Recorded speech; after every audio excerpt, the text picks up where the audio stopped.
नमस्कार दोस्तों, PVA railway exam में आपका स्वागत है। चलिए क्वेश्चन नंबर 1 की ओर चलते हैं। क्वेश्चन नंबर 1 क्या, सोडियम धातु को किसमें रखा जाता है? ऑप्शन ए जल में, ऑप्शन बी मिट्टी के तेल या केरोसिन में, ऑप्शन सी अल्कोहल में और ऑप्शन डी एसीटोन में। बताइए किसमें रखा जाता है? तो ऑप्शन नंबर बी हो जाएगा, मिट्टी के तेल में या केरोसिन के तेल में रखा जाता है। इसको याद करिए, सो करो, सोडियम से ले लीजिए सो, केरोसिन से ले लीजिए को, तो सो करो सो याद रखिए। और सोडियम के धातु को ये केरोसिन से बाहर निकालते हैं, इसमें आग लग जाती है। इसे अभी तक बाबा लोग भी देखते हैं, नारियल पे सोडियम को छिड़क कर बाहर निकलते हैं, आग लग जाता है, तो बाबा कहते हैं हम चमत्कारी कर रहे हैं। ऐसा कुछ नहीं है। चलिए आगे देखते हैं, आगे क्या रहा। सोडियम अति अभिक्रियाशील धातु है, यह हवा और पानी में आग पकड़ लेती है। इसे नमी से बचाने के लिए केरोसिन ऑयल में डुबाकर रखा जाता है और इसका परमाणु क्रमांक 11 और प्रतीक Na होता है। देखिए ट्रिक कह रहा है, सोडियम से ले लीजिए सोया और केरोसिन से ले लीजिए केओ।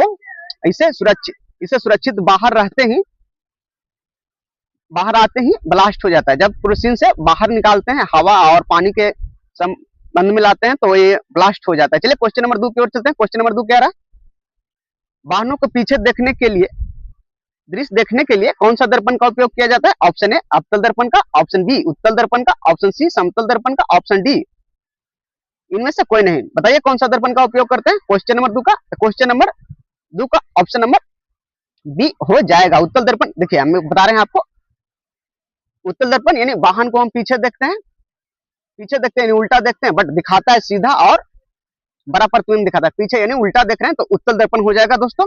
चलिए आगे देखते हैं, आगे इंपोर्टेंट पॉइंट देखते हैं। इंपोर्टेंट पॉइंट क्या करा, उत्तल दर्पण सीधा और छोटा प्रतिबिंब बनाता है और यह ड्राइवर पीछे के बड़े क्षेत्र देखने में मदद करता है। यह साइड मिरर में उत्तल दर्पण का उपयोग किया जाता है। उत्तल दर्पण सीधा और बड़ा क्षेत्र दिखाने वाला दर्पण है। चलिए आगे चलते हैं, आगे क्या करा, क्वेश्चन नंबर आगे करा, मानव शरीर की सबसे बड़ी ग्रंथि कौन सी है? ऑप्शन ए पीयूष ग्रंथि, ऑप्शन बी थायराइड ग्रंथि और ऑप्शन सी यकृत और ऑप्शन डी अग्नाशय। बताइए कौन सा ग्रंथि है मानव शरीर की सबसे बड़ी ग्रंथि? तो ऑप्शन नंबर सी हो जाएगा, यकृत मानव शरीर की सबसे बड़ी ग्रंथि है। चलिए आगे देखते हैं, आगे क्या करा, यकृत शरीर की सबसे बड़ी ग्रंथि है और यह पित्तरस से बनती है और यह अद्भुत क्षमता इसमें होती है। जैसे लीवर शरीर की सबसे बड़ी ग्रंथि है, ऑप्शन नंबर सी हो जाएगा। चलिए आगे देखते हैं, आगे क्या करा, विद्युत धारा मापने के लिए किस उपकरण का उपयोग किया जाता है? ऑप्शन ए वोल्टमीटर का, ऑप्शन बी एमीटर का, ऑप्शन सी गैल्वेनोमीटर का, ऑप्शन सी इलेक्ट्रोमीटर का। बताइए किस उपकरण का प्रयोग करते हैं? तो ऑप्शन नंबर 4 का बी हो जाएगा, अमीटर का प्रयोग करते हैं विद्युत धारा मापने के लिए। चलिए आगे देखते हैं, आगे क्या करा, आगे करा अमीटर परिपथ श्रेणी क्रम यानी सीरीज में जोड़ा जाता है और इसका प्रतिरोध बहुत कम रखा जाता है और इसका एसआई मात्रक एम्पियर होता है। एम्पियर यानी अमीटर से मापा जाता है इसका। चलिए आगे देखते हैं, आगे क्या करा, आगे करा चींटी के डंक में कौन सा अम्ल पाया जाता है? ऑप्शन ए एसेटिकम, ऑप्शन बी साइटिकम, ऑप्शन सी मेथनोइक अम्ल के ही फॉर्मिक अम्ल कहा जाता है और ऑप्शन डी टार्टेरिक अम्ल। बताइए कौन सा अम्ल हो जाएगा? तो ऑप्शन नंबर कौन सा होगा? क्वेश्चन नंबर 5 का। तो क्वेश्चन नंबर 5 का ऑप्शन नंबर सी हो जाएगा, मेथनोइक अम्ल या फॉर्मिक अम्ल भी कहा जाता है। चलिए आगे देखते हैं, आगे क्या करा, पॉइंट नंबर 1, चींटी के डंक में मेथनोइक अम्ल या फॉर्मिक अम्ल पाया जाता है। इससे अक्सर कम करने के लिए बेकिंग सोडा जैसे क्षार का उपयोग किया जाता है और अम्ल और क्षार अध्याय महत्वपूर्ण प्रश्न होते हैं। चींटी के फॉर्म यानी फॉर्मिक अम्ल हो जाएगा। चलिए आगे चलते हैं, आगे क्या करा, कार्ज और ऊर्जा का एसआई मात्रक क्या होता है? Option A newton, option B watt, option C joule और ऑप्शन डी पास्कल। बताइए क्या हो जाएगा क्वेश्चन नंबर 6 का? तो क्वेश्चन नंबर 6 का ऑप्शन नंबर सी हो जाएगा। चलिए हम आपको बता देते हैं, एक छोटा सा कार्य यानी कोई वर्क कर रहे हैं, यानी कोई काम कर रहे हैं किससे? ऊर्जा के साथ कर रहे हैं। तो आपको क्या पीना है? जूस। क्या पीना है आपको? जूस यानी क्या हो जाएगा? जूस से हो जाएगा जूल। चलिए आगे देखते हैं, आगे क्या कर रहा, आगे कह रहा कार्य और ऊर्जा दोनों का ऐसा मतलब जूल होता है। एक जूल बराबर 1 न्यूटन गुने 1 मीटर होता है। ऊर्जा कार्य करने की क्षमता को दर्शाता है। कठिन काम के लिए जूल यानी जूस चाहिए। हम भी कठिन काम करते हैं तो क्या पीते हैं? जूस, अनार का जूस, संतरा का जूस, बनाना से कुछ भी पी लेते हैं मजबूत होने के लिए, यानी कठिन काम करने के लिए। चलिए आगे देखते हैं, आगे क्या करा, आगे करा किस रंग का विक्षेपण सबसे अधिक होता है? ऑप्शन ए लाल का, ऑप्शन बी पीला का, ऑप्शन सी नीला का और ऑप्शन डी बैंगनी का। बताइए किसका होता है दोस्तों? क्वेश्चन नंबर 7 का, तो क्वेश्चन नंबर 7 का ऑप्शन नंबर डी हो जाएगा, बैंगनी का वर्ण विक्षेपण सबसे अधिक होता है। चलिए आगे देखते हैं इंपोर्टेंट पॉइंट। इंपोर्टेंट पॉइंट क्या करा, प्रिज्म से गुजरने पर बैंगनी सबसे अधिक झुका हुआ होता है और ऑप्शन बी बैंगनी में तरंगदैर्घ्य सबसे कम होता है और लाल में तरंगदैर्घ्य सबसे अधिक होता है और वह कम झुका हुआ होता है। बैंगनी में सबसे ज्यादा होता है।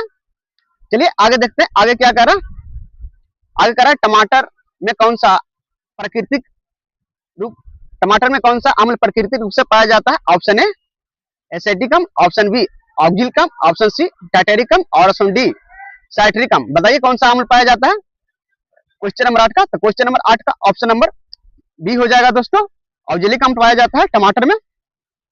चलिए आगे चलते हैं, आगे करा टमाटर में ऑक्जिलिक अम्ल पाया जाता है और यह कार्बनिक ध्रुवल अम्ल है और अम्लों में प्राकृतिक स्रोत, यह एक महत्वपूर्ण उदाहरण है। टमाटर यानी ऑक्स, ऑक्स वाली गाड़ी, ये से याद रख सकते हैं, ठीक है, टमाटर यानी ऑक्स।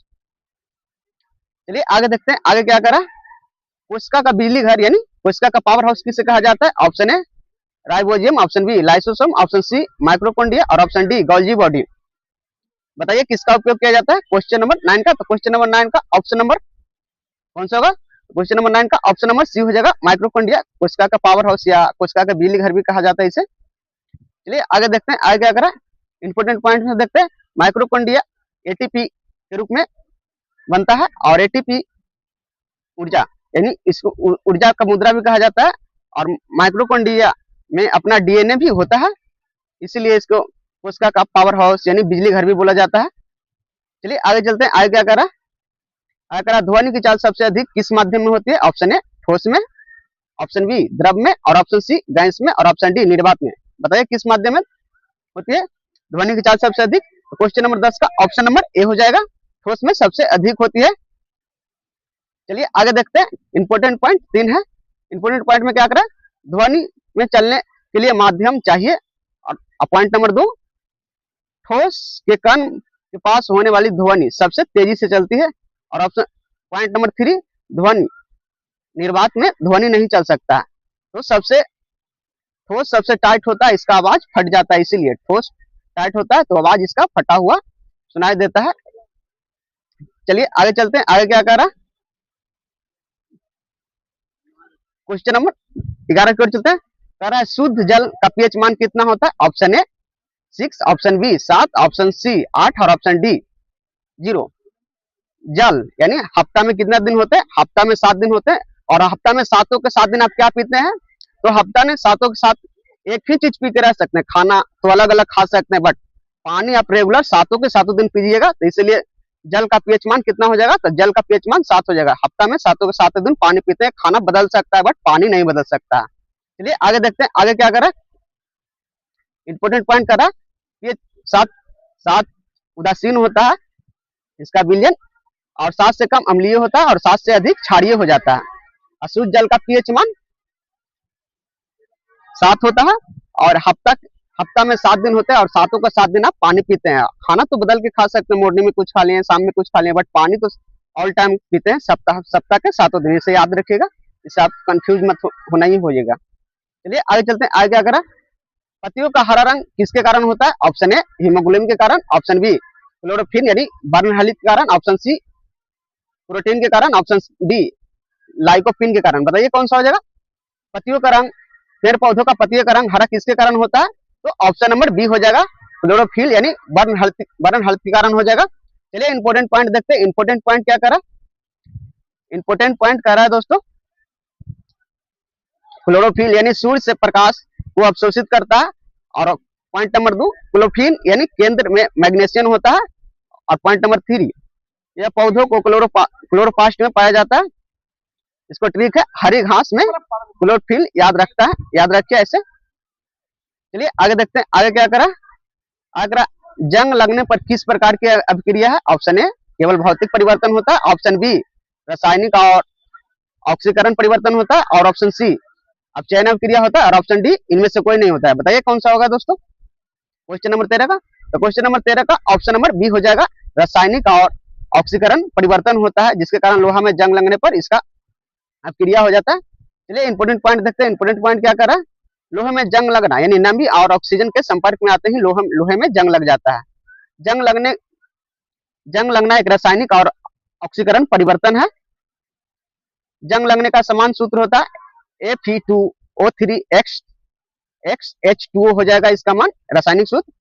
जंग लगना यानी लोहा का रासायनिक परिवर्तन यानी बदलाव हो जाना। जंग लगने पर लोहा का भार भी बढ़ जाता है। चलिए आगे देखते हैं, आगे क्या करा। चलो जी आगे क्या करा। मास्टर ग्रंथि किसे कहा जाता है? ऑप्शन नंबर ए थायराइड ग्रंथि को, ऑप्शन बी एडिनल ग्रंथि को, ऑप्शन सी पीयूष ग्रंथि के, और ऑप्शन डी अग्नाशय ग्रंथि को। बताइए किन्हें कहा जाता है क्वेश्चन नंबर 14 का। तो क्वेश्चन नंबर 14 का ऑप्शन नंबर सी हो जाएगा, पीयूष ग्रंथि यानी इसको मास्टर ग्रंथि कहा जाता है। चलिए आगे देखते हैं, इंपोर्टेंट पॉइंट देखते हैं। इंपोर्टेंट पॉइंट क्या करा, पीयूष ग्रंथि वो मस्तिष्क के आधार पर स्थित रहता है, या कई अन्य अंतःस्रावित ग्रंथि को नियंत्रित करता है, और यह वृद्धि हार्मोन सहित कई हार्मोन को स्रावित भी करता है। चलिए आगे चलते हैं, आगे क्या करा। आगे करा स्पष्ट न्यूनतम दूरी देखने के लिए कितना मीटर चाहिए? Option number A 25 metre, option B 0.2 centimetre, option C 25 centimetre, option C अनंत। बताइए हम लोग खुले आंख से कितना दूरी तक देख सकते हैं? तो ऑप्शन में खुले आंख से हम लोग 25 मीटर के डिस्टेंस देख सकते हैं। तो ऑप्शन नंबर क्या हो जाएगा? तो ऑप्शन नंबर ए हो जाएगा, 25 मीटर हो जाएगा। चलिए आगे देखते हैं, आगे क्या करा। समान आंखों की निकटतम बिंदु दूरी 25 सेंटीमीटर है मानी जाती है, या और इस दूरी को स्पष्ट रूप से दिखाई देता है, और समानता आंखों से दूर बिंदु अनंत माना जाता है। पढ़ाई के लिए लगभग 25 मीटर की दूरी अच्छी मानी जाती है। दोस्तों अभी तक मेरा पीबी रेलवे एग्जाम चैनल को सब्सक्राइब नहीं किया तो चैनल को सब्सक्राइब कर दें, और दोस्तों के साथ शेयर करें, और कम से कम एक ग्रुप में जरूर शेयर करें। चलिए आगे देखते हैं, आगे क्या करा। आगे करा प्लास्टिक ब्लीचिंग पाउडर का रासायनिक सूत्र क्या है? Option A NaHCO3, option B CaOCl2, option B CSO4 half H2O, option B NOH। बताइए प्लास्टिक ब्लीचिंग पाउडर का रासायनिक सूत्र क्या है? क्वेश्चन नंबर 16 का ऑप्शन नंबर क्या हो जाएगा? तो ऑप्शन नंबर बी हो जाएगा, CaOCl2 हो जाएगा दोस्तों। चलिए आगे चलते हैं, आगे क्या करा। आगे करा ब्लीचिंग पाउडर का रासायनिक नाम कैल्शियम ऑक्सलाइट क्लोराइड है। इसे बुझा हुआ चूना और क्लोरीन की अभिक्रिया से बनाया जाता है, और इसका उपयोग कीटाणु रहित में करने में होता है। ब्लीचिंग पाउडर CaOCl2 हो जाएगा, याद रखिए। चलिए आगे चलते हैं, आगे क्या करा। गुरुत्वीय त्वरण यानी जी का मान पृथ्वी की सतह पर कितना होता है? ऑप्शन ए 9.8 मीटर प्रति सेकंड, ऑप्शन बी 98 मीटर प्रति second, option B C 0.98 metre प्रति सेकंड हो जाएगा, ऑप्शन नंबर डी 11.2 किलोमीटर प्रति सेकंड हो जाएगा। देखिए कौन सा ऑप्शन होगा क्वेश्चन नंबर 17 का। तो क्वेश्चन नंबर 17 का ऑप्शन नंबर ए हो जाएगा, 9.8 मीटर प्रति सेकंड स्क्वायर हो जाएगा। चलिए इंपोर्टेंट पॉइंट देखते हैं। इंपोर्टेंट पॉइंट में क्या करा, पृथ्वी की सतह पर जी का मान लगभग 9.8 मीटर प्रति सेकंड होता है, और ध्रुव पर जी का मान अधिक होता है, और भूमध्य पर जी का मान कम होता है, और पृथ्वी के केंद्र पर जी का मान 0 हो जाता है। यानी पृथ्वी से हमें लगभग यानी 9.8 यानी 10 टाके के नीचे खींच लेता है। चलिए आगे चलते हैं, आगे क्या कर रहा है दोस्तों। आगे क्वेश्चन नंबर 8 करा, आवर्त सारणी में आधुनिक नियम किसने दिया? यानी आवर्त सारणी का नियम किसने दिया? ऑप्शन ए मेडलिफ ने दिया, ऑप्शन बी डुबराइन ने दिया, ऑप्शन सी मोसले ने दिया, और ऑप्शन डी न्यूलैंड्स ने दिया। बताइए किसने दिया आवर्त सारणी का नियम? तो ऑप्शन नंबर क्या हो जाएगा क्वेश्चन नंबर 18 का? तो क्वेश्चन नंबर 18 का ऑप्शन नंबर सी हो जाएगा, मोसले ने दिया। तो आवर्त सारणी में कितने समूह होते हैं? तो अवर्त सारणी में 7 समूह होते हैं और आवर्त सारणी में 18 समूह होते हैं और 7 अवर्त होते हैं। चलिए इंपोर्टेंट पॉइंट देखते हैं। इंपोर्टेंट पॉइंट में क्या करा, हेनरी मोसले परमाणु संख्या के आधार पर आधुनिक नियम दिया और मेडलिव मेडलिव के सारणी ने परमाणु द्रव्यमान पर आधारित किया। आधुनिक अवर्त सारणी में 18 समूह और 7 अवर्त होते हैं। चलिए आगे चलते हैं। आगे क्या करा, आगे रक्त का थक्का जमाने में कौन सा विटामिन सहायक होता है? Option A vitamin A, option B vitamin C और ऑप्शन सी विटामिन ई और ऑप्शन डी विटामिन के। बताइए, जब हम लोग का हाथ या कुछ भी कट जाता है तो खून गिर लगता है, तो खून को रोकने के लिए कौन सा विटामिन का उपयोग किया जाता है? क्वेश्चन नंबर 19 का। तो क्वेश्चन नंबर 19 का ऑप्शन नंबर डी हो जाएगा, विटामिन के का उपयोग होता है। इसका उपयोग, अगर विटामिन के की कमी रहेगा तो आदमी का डेथ भी हो सकता है, ब्लड नहीं रुकेगा इसके कारण से। चलिए आगे चलते हैं। आगे अगर विटामिन के यानी थक्के बनाने में सहायता होता है। इसका या पॉलिथीन जैसे इसका निर्माण भूमिका निभाता है, या हरी पत्तेदार सब्जियों में इसका अच्छा चालक होता है विटामिन के का। ये यानी खून को क्लट करना, यानी क्लट करने में मदद करना। चलिए आगे चलते हैं। आगे क्या करा, लेंस का एसआई मात्रक क्या है? Option A metre, option B dioptre, option C lumen, option D watt. बताइए लेंस का एसआई मात्रक क्या होता है? तो लेंस का एसआई मात्रक डायोप्टर होता है। ऑप्शन नंबर बी हो जाएगा। चलिए इंपोर्टेंट पॉइंट देखते हैं।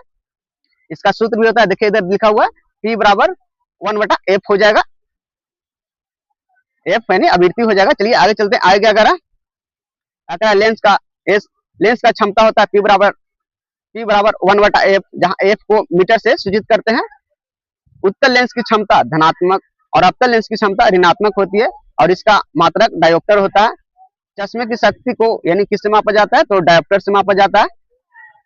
चलिए आगे चलते हैं। आगे क्या करा, क्वेश्चन नंबर 21, लाफिंग गैस का रासायनिक नाम क्या है? Option A nitric oxide, option B nitrogen oxide, option C nitrate oxide, option D ammonia. बताइए कौन सा हो जाएगा क्वेश्चन नंबर 21 का? तो क्वेश्चन नंबर 21 का ऑप्शन नंबर सी हो जाएगा, नाइट्रेट ऑक्साइड हो जाएगा। इसका सूत्र होता है N2O होता है दोस्तों। चलिए आगे चलते हैं। आगे क्या करा, लाफिंग गैस का सूत्र Na2 होता है। इसे नाइट्रेट ऑक्साइड भी कहते हैं और इसका उपयोग चिकित्सक में समित एथनिक के रूप में किया जाता है, यानी हंसी वाला गैस यानी नाइट्रेट ऑक्साइड Na2 हो जाएगा इसका। चलिए आगे चलते हैं। आगे क्या है, क्वेश्चन नंबर 22 कह रहा है, प्रतिरोध का एसआई मात्रक क्या होता है? तो प्रतिरोध का एसआई मात्रक क्या होता है? ऑप्शन ए मीटर होता है, एम्पियर होता है, ऑप्शन बी वोल्ट होता है, ऑप्शन सी ओम होता है और ऑप्शन डी कूलम होता है। बताइए कौन सा हो जाएगा क्वेश्चन नंबर 22 का? तो क्वेश्चन नंबर 22 का ऑप्शन नंबर सी हो जाएगा, प्रतिरोध का एसआई मात्रक ओम होता है। इसको सूचित किया जाता है, देखिए उसका चित्र लगा हुआ। चलिए आगे देखते हैं। आगे क्या करा, प्रतिरोध विद्युत धारा को प्रवाह को विरोध करता है, यानी विद्युत धारा को प्रतिरोध रोकता है जाने में। ओम बराबर नियम होता है V बराबर IR और एक फॉर्मूला होता है R बराबर V/I होता है। प्रतिरोध का एसआई मात्रक ओम होता है, इसका प्रतीक ऐसे होता है। करंट को यानी बाधा यानी करंट को रोकता है, क्या को रोकता है? ओम यानी रेजिस्टेंस प्रतिरोध को रोकता है। चलिए आगे चलते हैं। आगे क्या करा, मानव शरीर में ऊर्जा का निर्माण कहाँ होता है? ऑप्शन ए किडनी में, ऑप्शन बी फेफड़े में, ऑप्शन सी यकृत में, ऑप्शन डी प्लीहा में। बताइए कहाँ होता है मानव शरीर में ऊर्जा का निर्माण कहाँ होता है? क्वेश्चन नंबर 23 का। तो क्वेश्चन नंबर 23 का ऑप्शन नंबर सी हो जाएगा, यकृत यानी लीवर में होता है। चलिए आगे देखते हैं इंपोर्टेंट पॉइंट नंबर 1 कह रहा, यकृत यानी अमोनिया को कम हानिकर यूरिया में बदल देता है। पॉइंट नंबर 2 कह रहा, किडनी यानी यूरिया को छानकर मूत्र द्वारा निकाल देता है। और ऑप्शन नंबर 3 कह रहा, पॉइंट नंबर 3, यूरिया का मुक्त नाइट्रोजन युक्त अवशिष्ट पदार्थ को बाहर कर देता है। अमोनिया यूरिया ने बदलने के लिए काम आता है। चलिए आगे चलते हैं। आगे क्या करा, लिटमस पत्र किससे प्राप्त होता है? ऑप्शन ए कवक से, ऑप्शन बी शैवाल से, ऑप्शन सी लाइकेन से और ऑप्शन डी जीवाणु से। बताइए लिटमस पत्र किससे तैयार होता है? क्वेश्चन नंबर 24 का कौन सा ऑप्शन होगा? तो क्वेश्चन नंबर 24 का ऑप्शन नंबर सी हो जाएगा दोस्तों, लाइकेन से लिटमस प्राप्त होता है। चलिए आगे देखते हैं इंपोर्टेंट पॉइंट में क्या करा, लिटमस एक प्राकृतिक सूचक है और इसे लाइकेन से प्राप्त किया जाता है और यह नीले लिटमस को लाल कर देता है, यानी क्षार लाल को नीला कर देता है। चलिए आगे देखते हैं। आगे क्या कर रहा है, आगे तारों का टिमटिमाना प्रकाश की किस घटना के कारण होता है? ऑप्शन ए प्रकाश का प्रवर्तन, ऑप्शन बी वायुमंडलीय अपवर्तन, ऑप्शन सी प्रकाश का प्रकीर्णन, ऑप्शन डी पुनः आंतरिक प्रवर्तन। बताइए कौन सा हो जाएगा क्वेश्चन नंबर 25 का?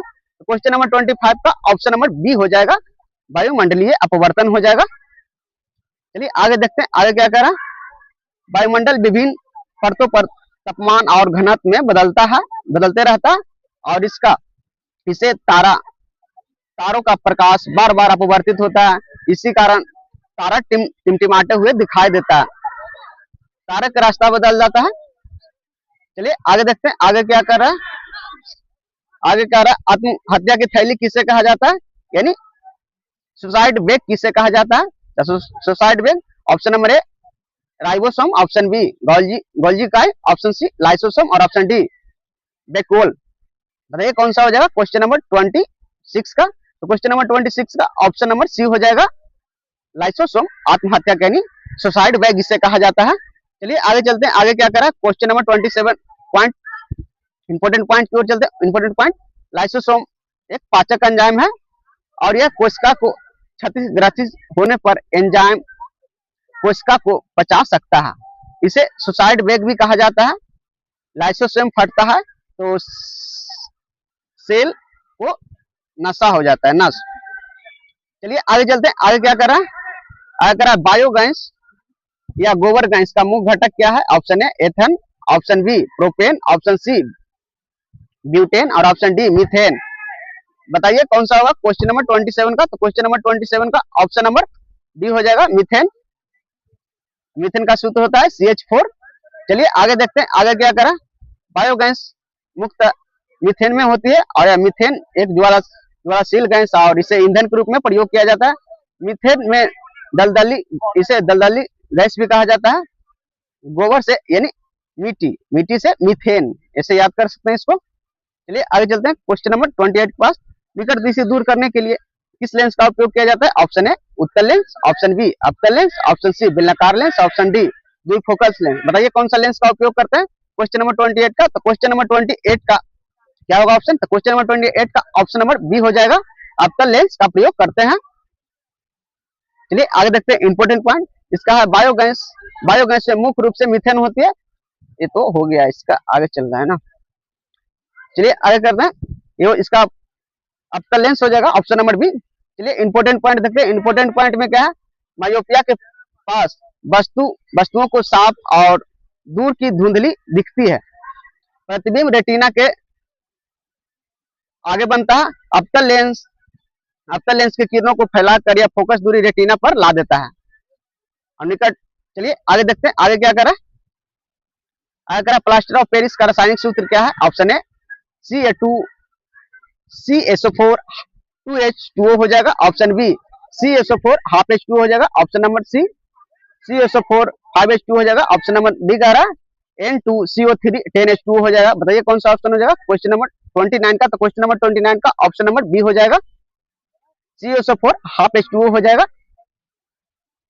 क्वेश्चन नंबर 30 के पास चलते हैं। Question number important point, plaster of Paris यानी कैल्शियम सल्फेट यानी कैल्शियम सल्फेट हेमीहाइड्रेट भी इसे कहा जाता है।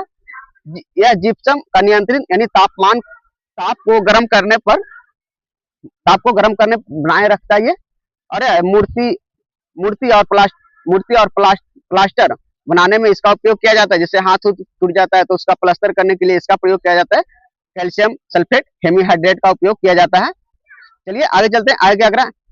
पीतल किन दो धातुओं का बना मिश्रण होता है? ऑप्शन ए तांबा और टीन, ऑप्शन बी तांबा और जिंक, ऑप्शन सी एल्युमिनियम और तांबा और ऑप्शन डी सीसा और टीन। बताइए कौन सा हो जाएगा क्वेश्चन नंबर 30 का? तो क्वेश्चन नंबर 30 का ऑप्शन नंबर बी हो जाएगा, तांबा और जस्ता। तांबा का सूत्र होता है SU और जिंक का होता है Zn। दोनों ये पीतल का मिश्र धातु है। चलिए इंपोर्टेंट पॉइंट देखते हैं क्या करें। पीतल मुख्यतः तांबा और जिंक का मिश्र धातु है, और यह शुद्धता तांबे में अधिक मजबूत होती है। और तांबा और टीन यह कांच का मिश्र धातु है। पीतल बराबर हो जाएगा तांबा प्लस जिंक हो जाएगा। चलिए आगे चलते हैं। क्वेश्चन नंबर आगे क्या करा। क्वेश्चन नंबर आगे करा, मनुष्य के कुल कितनी हड्डियां होती है? Option A 206, option B 300, option C 108, option D 212। बताइए मनुष्य में कुल कितनी हड्डियां होती हैं? क्वेश्चन नंबर 31 का, तो क्वेश्चन नंबर 31 का ऑप्शन नंबर ए हो जाएगा, 206 हड्डियां होती है। चलिए आगे चलते हैं, आगे क्या करा, आगे करा देश मानव समानता है, 206 हड्डियां होती है और नवजात में यह हड्डियों की संख्या अधिक होती है, और क्योंकि ये कई बार यह जुटती है और लंबी, इसमें सबसे लंबी हड्डी होती है फीमर का होती है, निजांग का हड्डी। अल्ट ह्यूमन यानी अल्ट व्यक्त मनुष्यों की संख्या यानी बोन कितने होते हैं, तो 206 हो जाएंगे। चलिए क्वेश्चन नंबर आगे चलते हैं, क्वेश्चन नंबर आगे करा, क्वेश्चन नंबर आगे करा गुरुत्वाकर्षण का स्वतात्विक नियम किसने दिया, option A Albert Einstein, option B Archimedes, option C sir Isaac Newton, option D Galileo. बताइए किसने दिया गुरुत्वाकर्षण सर्वाधिक नियम, क्वेश्चन नंबर 32 का, तो क्वेश्चन नंबर 32 का ऑप्शन नंबर सी हो जाएगा, सर आइजैक न्यूटन ने दिए थे। चलिए आगे चलते हैं, आगे क्या करा इंपोर्टेंट पॉइंट, हर दो द्रव्यमानों वाले पिंड एक दूसरे को आकर्षित करता है। पॉइंट नंबर 2, न्यूटन गुरुत्वाकर्षण सर्वाधिक गुरुत्वाकर्षण नियम दिए, F बराबर GM और GM2 बराबर बटा R2 हो जाएगा। जी सर्वाधिक गुरुत्वीय नियतांक है। सेब गिरा, न्यूटन साहब जी बैठे हुए थे एक सेब के फल के पेड़ के पास, तो वहां पे एक सेब गिरा, वहीं से न्यूटन जी गुरुत्वाकर्षण को खोज किए, बोले सेब नीचे क्यों गिरा, ऊपर क्यों नहीं गया, इसलिए खोज कर दिए। सिरका यानी विनेगर का में कौन सा अम्ल मौजूद होता है, ऑप्शन ए साइट्रिक अम्ल, ऑप्शन बी एसेटिक अम्ल, ऑप्शन सी लैक्टिक अम्ल, ऑप्शन डी फॉर्मिक अम्ल। बताइए कौन सा अम्ल हो जाएगा क्वेश्चन नंबर 33 का, तो क्वेश्चन नंबर 33 का ऑप्शन नंबर बी हो जाएगा, एसेटिक अम्ल होता है।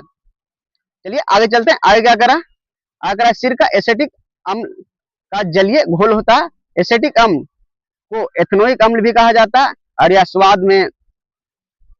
यह भोजन के स्वाद और संरक्षण के लिए इसका उपयोग किया जाता है, भोजन को शुद्ध रखने के लिए इसका उपयोग किया जाता है। विनेगर यानी एसिटिक अम्ल हो जाएगा। चलिए आगे चलते हैं, आगे क्या करा, आगे करा question number 34, insulin hormone insulin hormone की कमी से कौन सा रोग होता है, ऑप्शन ए घेगा रोग, ऑप्शन बी एनीमिया रोग, ऑप्शन डी मधुमेह रोग, ऑप्शन डी रतौंधी। बताइए कौन सा रोग हो जाएगा क्वेश्चन नंबर 34 का, तो क्वेश्चन नंबर 34 का ऑप्शन नंबर सी हो जाएगा, मधुमेह रोग, इसी को डायबिटीज भी कहते हैं। चलिए इंपोर्टेंट पॉइंट देखते हैं, इंपोर्टेंट पॉइंट क्या कर रहा है, इंसुलिन यानी अग्नाशय की यानी बीटा कोशिका से निकलता है। यह रक्त को ग्लूकोज का स्तर को नियंत्रित रखता है। इंसुलिन की कमी से पर्याप्त यह मधुमेह रोग होता है। जैसे इंसुलिन कम हुआ तो ब्लड प्रेशर बढ़ जाएगा, जिसे डायबिटीज भी कहते हैं। चलिए आगे चलते हैं, आगे क्या करें, विभवांतर मापने वाला यंत्र कौन सा है, ऑप्शन ए अमीटर है, ऑप्शन बी वोल्ट मीटर है, ऑप्शन सी गैल्वेनोमीटर है, ऑप्शन डी ओडोमीटर है। बताइए विभवांतर किससे मापा जाता है, क्वेश्चन नंबर 35, तो क्वेश्चन नंबर 35 का ऑप्शन नंबर बी हो जाएगा, वोल्ट मीटर। दोस्तों कंटेंट अच्छा लग रहा है तो लाइक करें, एक प्यारा सा कमेंट कर दें और एक ग्रुप में जरूर शेयर करें। चलिए क्वेश्चन नंबर इंपोर्टेंट पॉइंट की ओर चलते हैं। इंपोर्टेंट पॉइंट क्या करा, वोल्ट मीटर यानी विभवांतर मापता है, और option number B point number 2 करा परिपथ यानी समांतर क्रम में जोड़ा जाता है। ऑप्शन पॉइंट नंबर 3 करा विभवांतर का मात्रक वोल्ट होता है, वोल्ट मापो विभवांतर से, वोल्ट मीटर से। चलिए आगे चलते हैं, आगे क्या करा, क्वेश्चन नंबर 36 का स्टेनलेस स्टील बनाने के लिए लोहे के साथ क्या मिलाया जाता है, option A aluminium, option B chromium और निकल, ऑप्शन सी तांबा और ऑप्शन डी जास्ता। बताइए क्या मिलाया जाता है क्वेश्चन नंबर 36 का, तो क्वेश्चन नंबर 36 का ऑप्शन नंबर बी हो जाएगा, क्रोमियम और निकल मिलाया जाता है। चलिए आगे चलते हैं, आगे क्या करा, इंपोर्टेंट पॉइंट देखते हैं। स्टेनलेस स्टील यानी जंग के प्रति अधिक प्रतिरोधी करता है। पॉइंट नंबर 2 कह रहा है क्रोमियम सतह पर यह सुरक्षा परत बनाता है। पॉइंट नंबर 3 कह रहा इसका उपयोग बर्तन और कई उपकरणों में किया जाता है। चलिए आगे चलते हैं, आगे क्या करा, पौधों में जल परिवहन किस ऊतक द्वारा होता है, ऑप्शन ए फ्लोएम द्वारा, ऑप्शन बी जाइलम द्वारा, ऑप्शन सी पेलेकाइमा द्वारा, ऑप्शन डी स्केलेकाइमा द्वारा। बताइए किसके द्वारा होता है, पौधों में जल का परिवहन कौन सा ऊतक द्वारा होता है, क्वेश्चन नंबर 37 का, तो क्वेश्चन नंबर 37 का ऑप्शन नंबर बी हो जाएगा, जाइलम द्वारा। चलिए आगे देखते हैं, इंपोर्टेंट पॉइंट क्या करा, जाइलम, जाइलम यानी जड़ों से पानी को ऊपर पत्तियों तक पहुंचाता है। और पॉइंट नंबर 2 कह रहा है जल और खनिज परिवहन मुख्यतः यह जाइलम करता है। पॉइंट नंबर 3 कह रहा है फ्लोएम, फ्लोएम भोजन, भोजन को परिवर्तन करने में ये इसका मुख्य कार्य होता है, फ्लोएम। चलिए आगे देखते हैं क्वेश्चन नंबर 38। क्वेश्चन नंबर 38 कह रहा यानी धूप में चश्मा, चश्मों में किस प्रकार का कांच का उपयोग किया जाता है? ऑप्शन ए सोडा कांच, ऑप्शन बी फिलामेंट कांच, ऑप्शन सी पायराज कांच, ऑप्शन डी क्रूस कांच। बताइए कौन सा कांच का उपयोग किया जाता है? तो क्वेश्चन नंबर 38 का, तो क्वेश्चन नंबर 38 का ऑप्शन नंबर डी हो जाएगा, क्रूस कांच का उपयोग करते हैं। चलिए इंपोर्टेंट पॉइंट देखते हैं, इंपोर्टेंट पॉइंट कैसा लग तीन है। क्रूस कांच यानी यूवी किरणों के लिए अवशोषित करने के लिए किया जाता है। पॉइंट नंबर 2 कह रहा है पायरेक्स कांच का ताप सतह ही सील होती है। और पॉइंट नंबर 3 कह रहा है धूप में चश्मे के संदर्भ में क्रूस कांच यानी ग्लास महत्वपूर्ण तत्व होता है। धूप से बचने के लिए क्रूस ग्लास से याद करिए। चलिए आगे का है क्वेश्चन नंबर आगे करा आधुनिक आवर्त सारणी में अक्रिय गैस किस समूह में रखा गया है? ऑप्शन ए समूह 1, ऑप्शन बी समूह 17, ऑप्शन सी समूह 18, ऑप्शन डी समूह 2। बताइए अक्रिय गैस को किस समूह में रखा गया? तो अक्रिय गैस को समूह बी में रखा गया है और यह ग्रुप 18 के समूह है।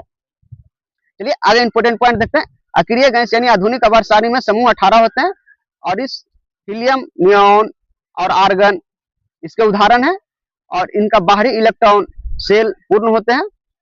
नोबेल गैस ग्रुप 18 में रखा जाता है। चलिए आगे देखते हैं आगे क्या करा। आगे करा मनुष्य का लाल रंग किसके कारण होता है? ऑप्शन ए मायोग्लोबिन के कारण, ऑप्शन बी हेमोग्लोबिन के कारण, ऑप्शन सी मेगालिनिन के कारण, ऑप्शन डी बिलिरुबिन के कारण। बताइए किसके कारण होता है मनुष्य में लाल रक्त, किसके कारण होता है? क्वेश्चन नंबर 40 का ऑप्शन नंबर बी हो जाएगा, हीमोग्लोबिन के कारण मनुष्य का लाल रक्त होता है। चलिए आगे देखते हैं आगे क्या करें। क्वेश्चन नंबर इंपोर्टेंट पॉइंट देखते हैं। हीमोग्लोबिन यानी आरबीसी में पाया जाता है और यह लौह युक्त प्रोटीन होता है। यह फेफड़े में ऑक्सीजन को शरीर तक पहुंचाने में मदद करता है। हीमोग्लोबिन की कमी के कारण यह एनीमिया रोग होता है। ब्लड यानी रेड हीमोग्लोबिन के कारण होता है। चलिए आगे देखते हैं आगे क्या करें। विद्युत बल किस फिलामेंट यानी किस धातु का बना होता है? ऑप्शन ए तांबा का, ऑप्शन बी नाइक्रोम का, ऑप्शन सी टंगस्टन का और ऑप्शन डी लोहा का। बताइए कौन सा धातु का बना होता है? क्वेश्चन नंबर 41, तो क्वेश्चन नंबर 41 का ऑप्शन नंबर सी हो जाएगा, टंगस्टन का बना होता है। चलिए इंपोर्टेंट पॉइंट देखते हैं। इंपोर्टेंट पॉइंट क्या करा, टंगस्टन का गलनांक बहुत अधिक होता है और इसी कारण बल का फिलामेंट उच्च ताप पर भी काम करता है। टंगस्टन का रासायनिक प्रतीक W है। चलिए आगे देखते हैं आगे क्या करें। क्वेश्चन नंबर 42, दही में कौन सा अम्ल पाया जाता है? ऑप्शन ए साइट्रिक अम्ल, ऑप्शन बी टाइट्रिक अम्ल, ऑप्शन सी लैट्रिक अम्ल, ऑप्शन डी मौलिक अम्ल। बताइए दही में कौन सा अम्ल पाया जाता है क्वेश्चन नंबर 42 का? तो क्वेश्चन नंबर 42 का ऑप्शन नंबर सी हो जाएगा, लैट्रिक अम्ल। चलिए आगे चलते हैं आगे क्या कह रहा है। यह दूध की शर्करा को लैक्टिक अम्ल में बदल देता है। यह दही खट्टापन यानी लैक्टिक अम्ल से जुड़ा है। दूध यानी डेयरी से जुड़ा होते हैं लैक्टिक, याद करने के लिए ऐसा ऐड किया गया। चलिए आगे चलते हैं आगे क्या करा। क्वेश्चन नंबर 43, रिकेटस रोग किस विटामिन की कमी कारण होता है? Option A vitamin A, option B vitamin B, option C vitamin C और ऑप्शन डी विटामिन डी। ये रिकेटस रोग किस विटामिन, ये विटामिन आपको फ्री में मिलता है और फ्री में कब मिलता है? तो फ्री में मॉर्निंग में मिलेगा आपको 7 से 9 के बीच में विटामिन मॉर्निंग में मिलेगा। तो ऑप्शन नंबर डी हो जाएगा, विटामिन डी। यह विटामिन डी सूरज की रोशनी से मिलती है मॉर्निंग में 7 से 9 के बीच में। चलिए आगे चलते हैं आगे क्या करें। रिकेटस बच्चों की हड्डियों को कमजोर करता है और टेढ़ा कर सकता है। विटामिन डी यानी कैल्शियम को अवशोषण में महत्वपूर्ण होता है। और पॉइंट 3 कह रहा, सूरज का प्रकाश शरीर में विटामिन डी का निर्माण करने में मदद करता है। धूप में विटामिन डी पाया जाता है जिससे हड्डियां मजबूत होती है। चलिए आगे चलते हैं आगे क्या करा। ओजोन परत पर वायुमंडल में किस परत पाई जाती है? ऑप्शन ए क्षोभ मंडल, ऑप्शन बी समताप मंडल और ऑप्शन डी मध्य मंडल और ऑप्शन डी बाहर मंडल। बताइए कौन सा हो जाएगा क्वेश्चन नंबर 44 का? तो क्वेश्चन नंबर 44 का कौन सा ऑप्शन हो जाएगा? क्वेश्चन नंबर 44 का ऑप्शन नंबर बी हो जाएगा, समताप मंडल हो जाएगा। ओजोन का सूत्र होता है O3 हो जाएगा। चलिए आगे देखते हैं, आगे क्या करा, ओजोन परत मुक्त समताप मंडल में पाई जाती है और यह सूर्य की हानिकारक यानी यूवी किरणों को अवशोषित करता है। ओजोन का सूत्र होता है O3 होता है। चलिए आगे चलते हैं, आगे क्या करा, आगे करा कंप्यूटर चिप्स बनाने के लिए किस अर्धचालक का उपयोग किया जाता है? ऑप्शन ए तांबा का, ऑप्शन बी सिलिकॉन का, ऑप्शन सी चांदी का और ऑप्शन डी ग्रेफाइट का। बताइए सिलिकॉन अर्धचालक किसका उपयोग किया जाता है कंप्यूटर चिप्स बनाने के लिए? तो ऑप्शन नंबर बी हो जाएगा सिलिकॉन का। चलिए आगे देखते हैं, आगे क्या करा, इंपॉर्टेंट पॉइंट देखते हैं। सिलिकॉन एक महत्वपूर्ण अर्धचालक पदार्थ है, इसका उपयोग आईसी चिप्स और सौर सेल में किया जाता है। सिलिकॉन आधुनिक इलेक्ट्रॉन का प्रमुख आधार माना जाता है। सिलिकॉन कंप्यूटर में यानी चिप लगा होता है सिलिकॉन का। दोस्तों अभी तक मेरा पीवी रेलवे एग्जाम चैनल को सब्सक्राइब नहीं किया तो पीवी रेलवे चैनल को सब्सक्राइब कर दीजिए और पीडीएफ चाहिए तो मेरा पीवी रेलवे एग्जाम 2026 ज्वाइन कीजिए, वहां पे आपका पीडीएफ मिल जाएगा। चलिए आगे चलते हैं, आगे क्या करें, सिलिकॉन एक महत्वपूर्ण पदार्थ है, इसका उपयोग आईसी चिप्स और सेल में किया जाता है और सिलिकॉन ये आधुनिक इलेक्ट्रॉन प्रमुख आधार माना जाता है। चलिए आगे देखते हैं, आगे क्या करें, ध्वनि तीव्रता को मापने का मात्रक क्या है? Option A hertz, option B decibel, option C pascal और ऑप्शन डी न्यूटन। बताइए ध्वनि तीव्रता किससे मापा जाता है? क्वेश्चन नंबर 46 का, तो क्वेश्चन नंबर 46 का ऑप्शन नंबर बी हो जाएगा डेसिबल। चलिए इंपोर्टेंट पॉइंट देखते हैं, इंपोर्टेंट पॉइंट में क्या है, ध्वनि स्तर यानी तीव्रता को आमतौर पर डेसिबल में व्यक्त किया जाता है, इसका सूत्र और इसका हर्ट्ज आवृत्ति इकाई होता है और बहुत तेज ध्वनि यानी लंबे समय तक स्वरण से नुकसान पहुंचाता है। चलिए आगे चलते हैं, आगे क्या करें, क्वेश्चन नंबर 47। दोस्तों एक ग्रुप में जरूर शेयर कीजिए। अम्लीय वर्षा यानी एसिड रेन के लिए कौन सी गैस जिम्मेदार होती है? ऑप्शन ए CO और CO2, ऑप्शन बी SO2 और NO2, ऑप्शन सी CH4 और CO2, ऑप्शन डी ओजोन परत और हाइड्रोजन। बताइए कौन सा हो जाएगा? बादल यानी बारिश रेन के द्वारा दिल्ली में हाल ही हुआ है, प्राकृतिक रेन के द्वारा नहीं, बलजोबरी बारिश कराया जाता है, ये किसके कारण होता है? क्वेश्चन नंबर 47 का, तो क्वेश्चन नंबर 47 का ऑप्शन नंबर बी हो जाएगा SO2 और NO2 हो जाएगा। चलिए आगे देखते हैं, आगे क्या करा, इंपोर्टेंट पॉइंट, SO2 और NO2 यह जल वाष्प से अभिक्रिया कर अम्ल को बनाता है और अम्लीय पीएच मान, इसका पीएच मान होता है, यह अम्लीय होता है 5.6 होता है। और आगे कह रहा, यह इमारत और जलाशय और वनस्पतियों को नुकसान पहुंचा सकती है। यह SO2 और NO2 एसिड रेन से याद रख सकते हैं। चलिए आगे चलते हैं, आगे क्या करा, हृदय में कितने कक्ष होते हैं यानी हृदय में कितने चेंबर होते हैं? ऑप्शन ए 2, ऑप्शन बी 3 और ऑप्शन सी 4 और ऑप्शन डी 1। बताइए हृदय में कितने चेंबर होते हैं? हृदय में 4 चेंबर होते हैं, ऑप्शन नंबर सी हो जाएगा। चलिए इंपोर्टेंट पॉइंट देखते हैं, क्या करा, इंपोर्टेंट पॉइंट में करा, इंपोर्टेंट पॉइंट 1, मानव हृदय में 2 अलिंद और 2 निलिंद होती है, या कुल अलिंद का कुल 4 कक्ष होते हैं और यह 4 कक्ष से ऑक्सीजन युक्त और ऑक्सीजन रहित अलग रहता है। हर्ट्ज यानी 4 चेंबर। क्वेश्चन नंबर 49, धोवन सोडा कपड़े धोने के सोडे का रासायनिक सूत्र क्या है? Option A NaHCO3, option B NOH, option C Na2CO3 10H2O, option D CaCO3। बताइए कौन सा हो जाएगा क्वेश्चन नंबर 49 का? तो क्वेश्चन नंबर 49 का ऑप्शन नंबर सी हो जाएगा, Na2CO3 10H2O हो जाएगा, कपड़ा धोने का सोडा का रासायनिक सूत्र। इंपोर्टेंट पॉइंट देखते हैं, क्या करा, वाशिंग सोडा का रासायनिक नाम सोडियम कार्बोनेट टेट्राहाइड्रेट है, इसका सूत्र होता है Na2CO3 10H2O होता है। यह पानी को अस्थायी कठोरता को दूर करने में इसका उपयोग किया जाता है। वाशिंग सोडा का सूत्र होता है Na2CO3 10H2O हो जाएगा। चलिए आगे चलते हैं, आज की आखिरी क्वेश्चन, अंतरिक्ष यात्री को आकाश कैसा दिखाई देता है? कमेंट में जरूर बताइएगा 50 में आपको कितना सही हुआ। ऑप्शन ए नीला दिखाई देता, ऑप्शन बी सफेद दिखाई देता, ऑप्शन सी काला दिखाई देता, ऑप्शन डी लाल दिखाई देता। अंतरिक्ष यात्रियों को आकाश कैसा दिखाई देता? तो अंतरिक्ष यात्रियों को आकाश काला दिखाई देता। चलिए इंपोर्टेंट पॉइंट देखते हैं। इंपोर्टेंट पॉइंट में क्या करें, अंतरिक्ष अंतरिक्ष में पृथ्वी जैसा घना वायुमंडल नहीं होता। यह प्रकाश की प्रकीर्णन वहां बहुत कम होती है, इसलिए अंतरिक्ष में आकाश काला दिखाई देता है। वायुमंडल नहीं होती है इसलिए काला दिखाई देता है।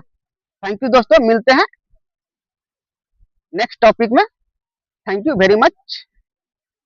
पीडीएफ चाहिए तो मेरा PBA railway exam 2026 Telegram join कीजिए, वहां पे आपका पीडीएफ मिल जाएगा। Thank you very much.